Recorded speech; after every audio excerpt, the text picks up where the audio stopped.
So Pinterest has updated their board best practices, and I want to talk to you about those today because I talk a lot about board strategy on this channel, and I want to make sure that you know what has been updated and how to use these updates going forward.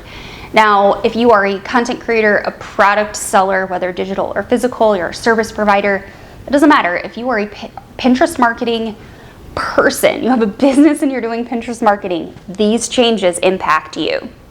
So let's chat about them.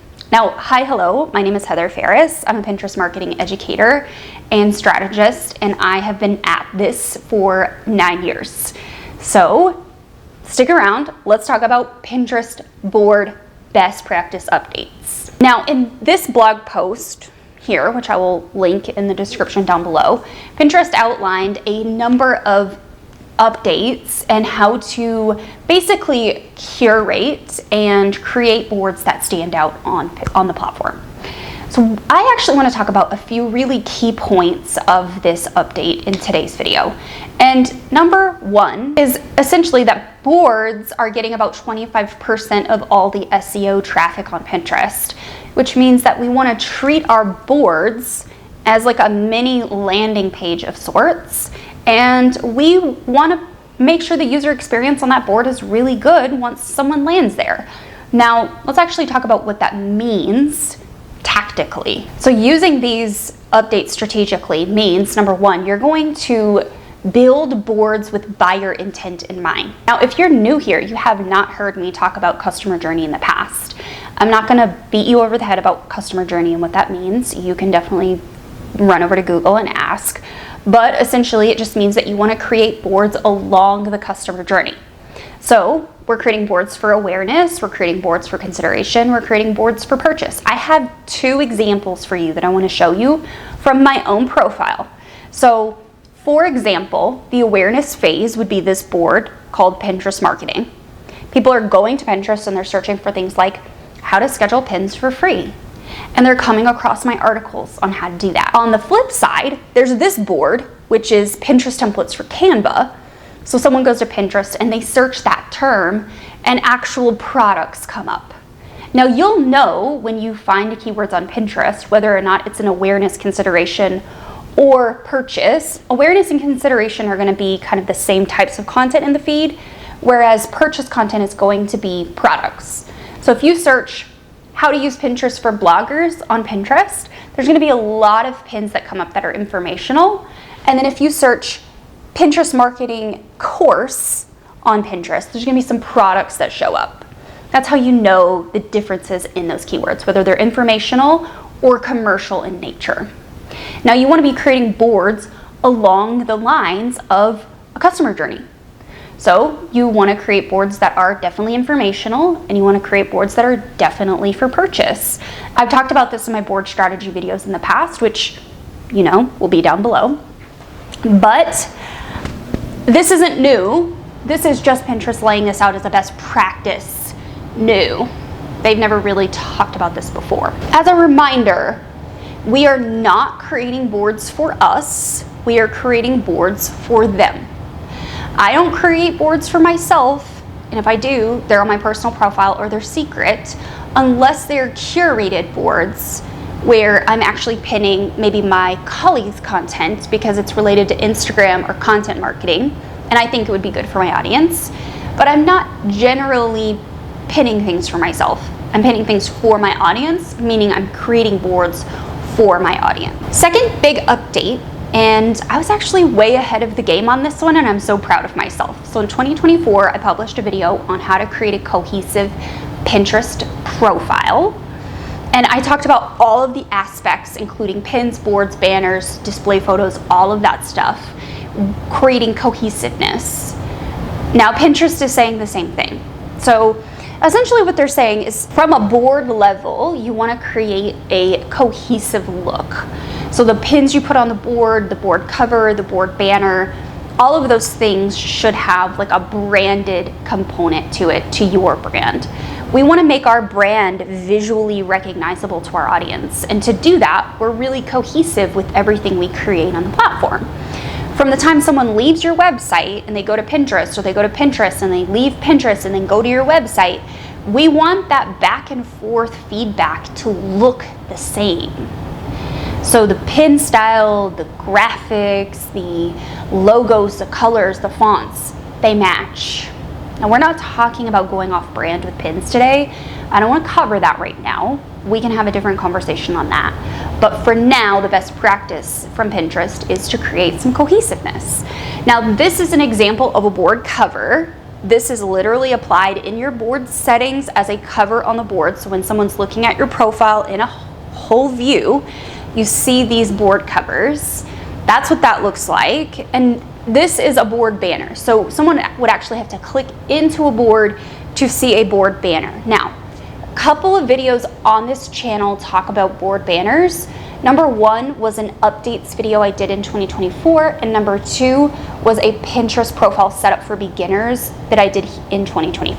I will make sure to link them both in the description down below for you to go and watch, so you know how to make those board banners if you want to. And with that cohesiveness comes your Pinterest pins. So of course you want to make sure your Pinterest pins are also cohesive with the whole brand identity. The next best practice is to make sure that you're filling your board with intentional content. So you're curating content to that board that makes sense. You're creating content that you're making and putting it on that board that makes sense. What does that mean, Heather? Well, it means that if you're creating a board about how to decorate your kitchen with farmhouse decor, you're not putting mid-century modern pins on that board because those two things clash. They don't actually make any sense. If you're creating a board about Instagram story strategy, you're not putting things on there about how to make reels because those are two different, surfaces on Instagram. Same with Pinterest. I'm not going to put Pinterest content about Shopify on a board about Etsy, unless I'm talking about Etsy and Shopify in the same piece of content, in which case that might make sense. So whether you're curating content for your board or you're creating your own content for your board, you want to make sure you're filling that board with content that makes sense and that is relevant. Don't confuse your audience. That actually goes for everything downstream. So from your board title to your board description and the keywords used in your board description to the pins that you're putting on the board and the keyword theme of that board, it should all be relevant. The next big thing is paying attention to your pin count. So this is the first big line in the sand that Pinterest has ever drawn when it has come to pin count for boards. Now, what does this mean? So in their article, they said, and I'm actually just going to pull it up and just read it to you. Consider the number of pins in your board to keep the curation compelling and not exhaustive. Between 20 and 100 pins in a board is ideal for boards without sections. And the same goes for the number of pins within a board section. So let's say you have a board with 1,000 pins and it's a wide topic, and you can take that board and you can break it out into 5 different sections and move some of those pins into those sections. Essentially what Pinterest is saying is, in order for your board to feel like a mini landing page and to feel curated and to feel compelling, they want to make sure that the user experience is good. In order to make the user experience good, we want to make sure that the content is then curated in a way that makes sense. So inside of my Pinterest marketing board, I could then go on to create sections for each phase of a Pinterest strategy, and I could then move the content for those topics into those sections. This guidance really does seem to be coming from a user perspective of making sure that the user experience is really good and really compelling, and that we are keeping people engaged. Someone might click on a board with 1,000 pins, scroll a couple of times, not see what they're looking for, and leave, because it wasn't curated or organized in a way that actually helped them. We want to avoid the exhaustive feeling, and we want to make it easy and fun. Now, of course, I have a blog post and a YouTube video about creating sections, and I talk about when to create sections in that video, so you can definitely reference it if you need support there. But I just want you to hear me when I say this. This is a best practice for boards, but it is not a make or break for your overall strategy. So if you have boards on your profile with thousands of pins or hundreds of pins, and you just don't have the time to go and organize them, or you just don't care to, that's okay. You might risk some people leaving the board because they didn't find what they needed, or it was maybe overwhelming or whatever, but that's okay, because I want you to be able to manage your Pinterest strategy in a way that is healthy for you, your mental health, your work hours and boundaries, okay? So this is guidance, but this is not black and white. So I don't want you to read this as black and white. This is just guidance. So even if you wanted to take this advice for any new boards going forward, actually what this is encouraging you to do is to create more boards. So if you have a board on the topic already, and let's say it has 500 pins, just create another board on that topic. Do a slightly different angle or a different take on it. Use a different keyword. We all probably have different ways that we can create boards on topic without overdoing it. So you'll be fine. Hear me when I say this. You'll be fine if you don't follow this to a T. Okay, so I have a couple of tips for you. Number one is to audit old boards if you have the time to do so, and ask yourself what sections you can create, and remember, your sections should be optimized for SEO. So if your board is on chicken noodle soup and you have 7 different ways that you can make chicken noodle soup, then make a section for each of those 7 ways, and let's organize those pins into those sections. So audit your old boards, make sure they have a solid title, make sure they have a solid description, and never change your board titles and descriptions too fast, because it might force that board to get re-indexed, and you might lose a lot of views really quickly and be asking yourself, oh, what did I do? Okay, so move slowly, always move slowly. Tip number 2 is don't go overboard with sections right away. Let's start slow and sparingly and just add them in as we see fit. But again, make sure you visit my board section video if you need more advice on this. And you have those bulk moving tools within the Pinterest board as well. You will see how to use those in that video, where you can do this easily and quickly. Tip number 3, don't stuff your board's keywords. Find the keywords you want that board to rank for and write sentences around them. Do it Mad Lib style. Purchase the pin bot from my shop. It doesn't really matter if you want to use AI, if you don't want to use AI. However you want to do it, just make sure you take those keywords and you actually write sentences with them.